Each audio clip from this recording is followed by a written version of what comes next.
As consciousness develops in the seeker, it clearly brings with it changes in the way the seeker perceives, understands, and reacts to events, situations, people, opportunities, etc. What is often forgotten is that it is not the extraordinary and massive experiences that effectuate long term change, but more realistically, it is the day to day adjustments that come about through the steady process of consciousness growth.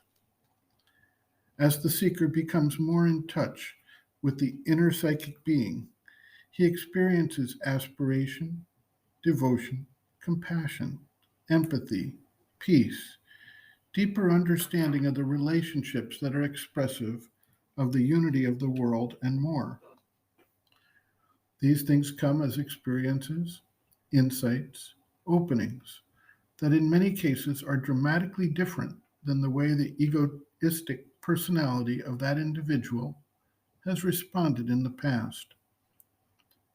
These are the powers of transformation, far more than some sudden experience that has a dramatic effect but then fades and leaves the seeker still with all the issues that need to be addressed in his life.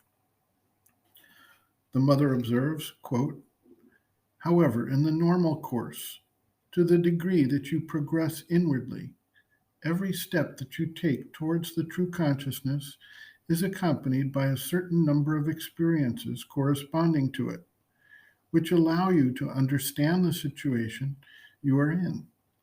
This, of course, is normal. It ought to be like that.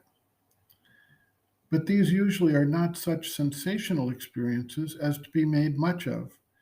People often have all of a sudden an illumination of consciousness, an inner indication, an unusual perception. But when they are not turned exclusively towards the desire to have experiences, they don't attach much importance to it. Sometimes they don't even attach enough importance. The indication came showing them something, but they were not even aware of it.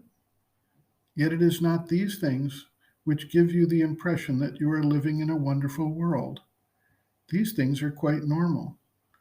Suddenly, an opening in the mind, a light that comes, one understands something which he did not before.